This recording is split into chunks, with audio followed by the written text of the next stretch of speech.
तो चलिए पर्दा उठाते हैं भारत की सबसे रहस्यमयी ताकत रॉ की कहानी से।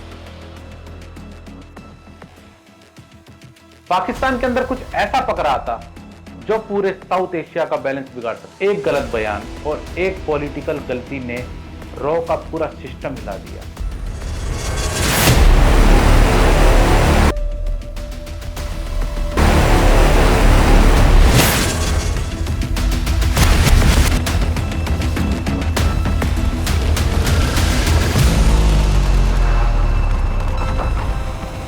अक्सर हम टीवी, सोशल मीडिया या न्यूज चैनलों में देखते हैं कि कैसे हमारे पड़ोसी देश पाकिस्तान, श्रीलंका, नेपाल में अचानक ही जन आंदोलन खड़े हो जाते हैं। कई छात्र सड़कों पर उतरकर सत्ता बदल देते हैं, कहीं जनता महंगाई से त्रस्त होकर राष्ट्रपति भवन तक को घेर लेती है, तो कहीं जैन जी सोशल मीडिया से एक ऐसी लहर उठा देती है कि पूरा राजनीतिक ढांचा तक हिला कर रख देती है। लेकिन क्या ये वाकई अपने आप होता है या इनके पीछे कोई ताकतें काम करती है? इतिहास बताता है कि ऐसे जन आंदोलन कभी भी अचानक नहीं होते।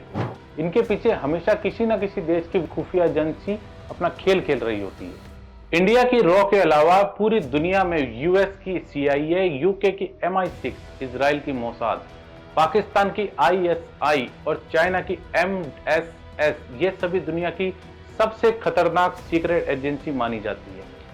तो चलिए पर्दा उठाते हैं भारत की सबसे रहस्यमयी ताकत रॉ की कहानी से। साल था 1962।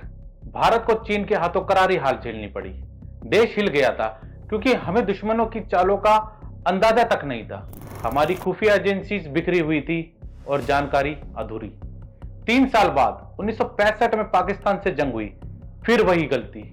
हमें पता ही नहीं चला कि दुश्मन कब और कहां से हमला कर रहा है। तब तत्कालीन प्रधानमंत्री लाल बहादुर शास्त्री और उनके बाद इंदिरा गांधी ने महसूस किया, अगर भारत को सचमुच में मजबूत बनना है तो हमें अपनी एक स्वतंत्र खुफिया एजेंसी की जरूरत है।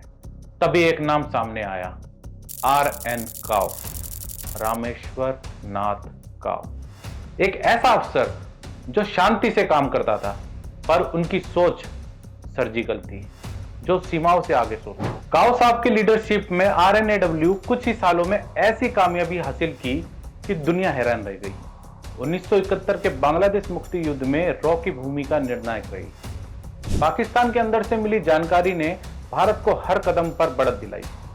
अब रॉ का नाम दुनिया की टॉप इंटेलिजेंस एजेंसी में लिया जाने लगा था। ठीक उसी वक्त पाकिस्तान के अंदर कुछ ऐसा पकड़ा था जो पूरे साउथ एशिया का बैलेंस बिगाड़ दिया। और यही से शुरू हुई एक ऐसी कहानी जो इतिहास के सबसे साहसिक, खतरनाक कवर्ड ऑपरेशन में गिनी जाने वाली है। जी हाँ, मैं बात कर रहा हूँ ऑपरेशन कवर्ड। 1974 में भारत ने पोखरण में अपना पहला परमाणु परीक्षण ऑपरेशन स्माइलिंग बुद्धा किया, जिसने हमारे इस पड़ोसी देश पाकिस्तान को परमाणु हथियार बनाने के लिए प्रेरित किया था।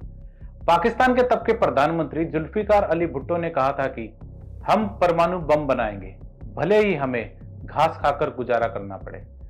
इस डिटरमिनेशन के साथ डॉक्टर अब्दुल कादिर खान ने कहूटा में एक सीक्रेट यूरेनियम एनरिचमेंट प्लांट शुरू किया और उसे नाम दिया गया प्रोजेक्ट 706। यूरोप की यूरोन की कंपनी में साइंटिस्ट अब्दुल कादिर खान काम कर रहे थे। उन्हें यूरेनियम एनरिचमेंट की पूरी सेंट्रीफ्यूज तकनीक मालूम थी। उनके पास ब्लूप्रिंट, डिजाइन, कोड्स, सब कुछ था। और एक दिन वो सब कुछ लेकर भाग गए। उन्होंने कहा था कि मेरे हाथ में मुस्लिम दुनिया का भविष्य है। ISI ने और पाकिस्तान ने उनका एक फरिश्ते की तरह स्वागत। रॉ के लिए इस ऑपरेशन के पक्के सबूत जुटाना बहुत मुश्किल हो गया था, क्योंकि KRL में घुसना अपनी मौत को दावत देने जैसा था। क्योंकि इस मिशन के लिए ISI और पाकिस्तानी सेना सब लगी हुई थी और इसे इस घेरे में रखा गया था ताकि वहां तक कोई दुश्मन अपनी पहुंच बरकरार ना रख पाए। तब रॉ ने एक नायाब तरीका निकाला। उन्हें पता चला कि न्यूक्लियर प्लांट में काम करने वाले लोगों के बॉडी पर न्यूक्लियर रेडिएशन का असर पड़ता है। इसी प्लान को आगे बढ़ाते हुए उन्हें पता चला कि इस क्षेत्र के एक नाई की दुकान पर KRL के वैज्ञानिक अपने बाल कटवाने आते हैं। यह जानकारी रॉ के लिए सोने पर सुहागा साबित हुई। रॉ के जासूसों ने चुपचाप उस नाई की दुकान से उन वैज्ञानिकों के कटे बाल इकट्ठे करने शुरू किए। उन कटे हुए बालों के सैंपलों को भारत की लैब में जांचा गया।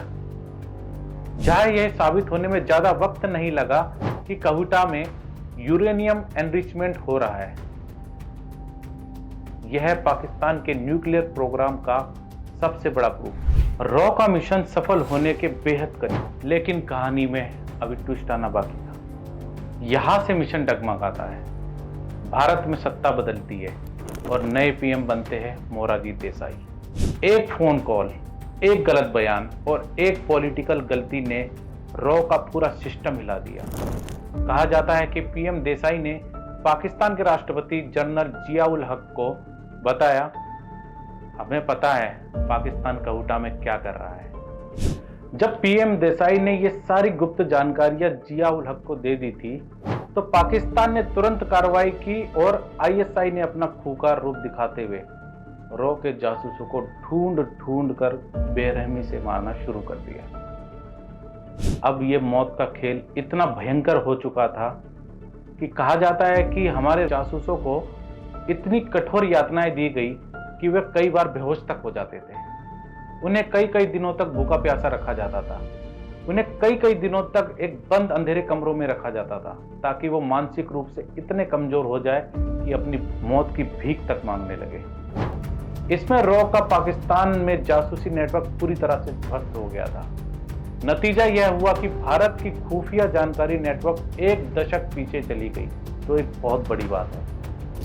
अपने साथी जासूसों भाइयों की हत्या का झटका आर.एन. काओ साहब नहीं झेल पाए और उन्होंने जुलाई 1977 को पीएम देसाई को अपना त्यागपत्र सौंप दिया। कहा तो ऐसा भी जाता है कि मोरारजी देसाई को पाकिस्तान का सर्वोच्च नागरिक सम्मान निशाने पाकिस्तान दिया गया। अगर उस दिन पीएम देसाई गलती ना करते, अगर रॉ को सपोर्ट मिलता, तो शायद पाकिस्तान कभी न्यूक्लियर पावर नहीं बन पाता। तो ये थी कहानी भारतीय इतिहास के सबसे बड़े इंटेलिजेंट फेलियर, क्योंकि एक पॉलिटिकल मिस्टेक ने दर्जनों रॉ एजेंट्स की जान ले ली थी। और यही है इस कहानी की सबसे बड़ी सीख। खुफिया लड़ाई सत्ता के भरोसे नहीं, बल्कि आपसी भरोसे के दम पर जीती जाती है। जय हिंद दोस्तों, आप देख रहे द उमेश मोड़, जहां हर कहानी के पीछे की खामोश सच्चाई खोली जाती है, बिना डर, बिना फिल्टर।